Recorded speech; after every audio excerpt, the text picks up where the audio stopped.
Chapter 13. An Old Proverb with a New Meaning. It was 5:30 when we boys got up the next morning. We were joined on the stairs by Felicity, yawning and rosy. "Oh dear me, I overslept myself. Uncle Roger wanted breakfast at 6. Well, I suppose the fire is on anyhow, for the Story Girl is up. I guess she got up early to knead the bread. She couldn't sleep all night for worrying over it." The fire was on, and a flushed and triumphant Story Girl was taking a loaf of bread from the oven. "Just look," she said proudly. "I have every bit of the bread baked. I got up at 3 and it was lovely and light, so I just gave it a right good kneading and popped it into the oven, and it's all done and out of the way. But the loaves don't seem quite as big as they should be," she added doubtfully. "Sarah Stanley!" Felicity flew across the kitchen. "Do you mean that you put the bread right into the oven after you kneaded it without leaving it to rise a second time?" The Story Girl turned quite pale. "Yes, I did," she faltered. "Oh, Felicity, wasn't it right?" "You've ruined the bread," said Felicity flatly. "It's as heavy as a stone. I declare, Sarah Stanley, I'd rather have a little common sense than be a great storyteller."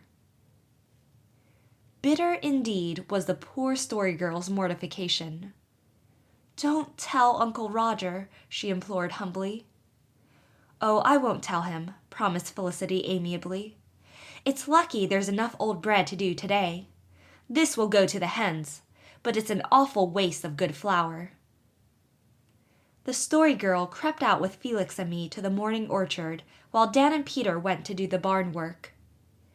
"It isn't any use for me to try to learn to cook," she said. "Never mind," I said consolingly. "You can tell splendid stories." "But what good would that do a hungry boy?" wailed the Story Girl. "Boys ain't always hungry," said Felix gravely. "There's times when they ain't." "I don't believe it," said the Story Girl drearily. "Besides," added Felix in the tone of one who says, while there is life, there is yet hope, "you may learn to cook yet if you keep on trying." "But Aunt Olivia won't let me waste the stuff. My only hope was to learn this week. But I suppose Felicity is so disgusted with me now that she won't give me any more lessons." "I don't care," said Felix. "I like you better than Felicity, even if you can't cook. There's lots of folks can make bread, but there isn't many who can tell a story like you." "But it's better to be useful than just interesting," sighed the Story Girl bitterly. And Felicity, who was useful, would, in her secret soul, have given anything to be interesting, which is the way of human nature. Company descended on us that afternoon. First came Aunt Janet's sister, Mrs. Patterson, with a daughter of 16 and a son of 2. They were followed by a buggy load of Markdale people. And finally, Mrs. Elder Fruin and her sister from Vancouver, with 2 small daughters of the latter, arrived. "It never rains but it pours," said Uncle Roger as he went out to take their horse. But Felicity's foot was on her native heath. She had been baking all the afternoon, and, with a pantry well stocked with biscuits, cookies, cakes, and pies, she cared not if all Carlisle came to tea. Cecily set the table, and the Story Girl waited on it and washed all the dishes afterwards. But all the blushing honors fell to Felicity, who received so many compliments that her airs were quite unbearable for the rest of the week. She presided at the head of the table with as much grace and dignity as if she had been 5 times 12 years old, and seemed to know by instinct just who took sugar and who took it not. She was flushed with excitement and pleasure, and was so pretty that I could hardly eat for looking at her, which is the highest compliment in a boy's power to pay. The Story Girl, on the contrary, was under eclipse. She was pale and lusterless from her disturbed night and early rising, and no opportunity offered to tell a melting tale. Nobody took any notice of her. It was Felicity's day. After tea, Mrs. Fruin and her sister wished to visit their father's grave in the Carlisle churchyard. It appeared that everybody wanted to go with them, but it was evident that somebody must stay home with Jimmy Patterson, who had just fallen asleep on the kitchen sofa. Dan, finally, volunteered to look after him.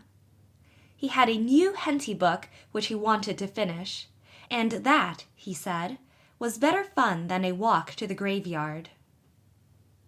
"I think we'll be back before he wakes," said Mrs. Patterson. "And anyhow, he is very good and won't be any trouble. Don't let him go outside, though. He has a cold now." We went away, leaving Dan sitting on the doorsill reading his book, and Jimmy P. snoozing blissfully on the sofa.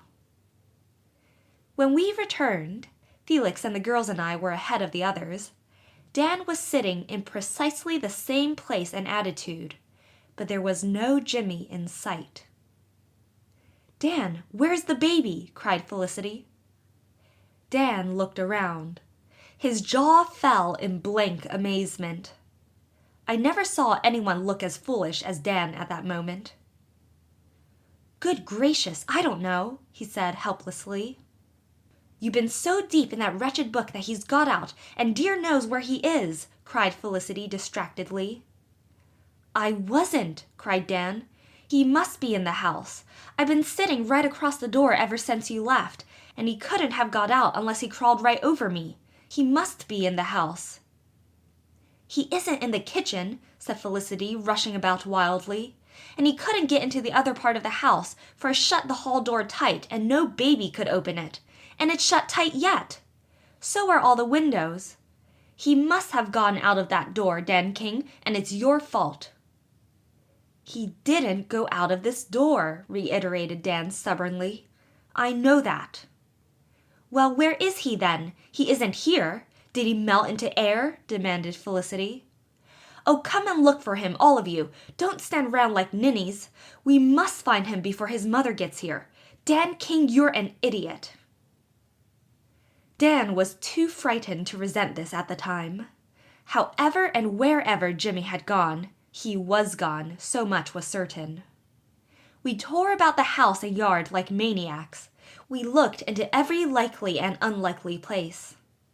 But Jimmy we could not find, any more than if he had indeed melted into air. Mrs. Patterson came, and we had not found him. Things were getting serious. Uncle Roger and Peter were summoned from the field. Mrs. Patterson became hysterical, and was taken into the spare room with such remedies as could be suggested. Everybody blamed poor Dan. Cecily asked him what he would feel like if Jimmy was never found. The Story Girl had a gruesome recollection of some baby at Markdale who had wandered away like that. And they never found him till the next spring, and all they found was his skeleton, with the grass growing through it, she whispered. "This beats me," said Uncle Roger when a fruitless hour had elapsed.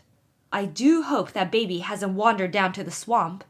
It seems impossible he could walk so far, but I must go and see. Felicity, hand me my high boots out from under the sofa, there's a girl." Felicity, pale and tearful, dropped on her knees and lifted the cretonne frill of the sofa. There, his head pillowed hardly on Uncle Roger's boots, lay Jimmy Patterson, still sound asleep.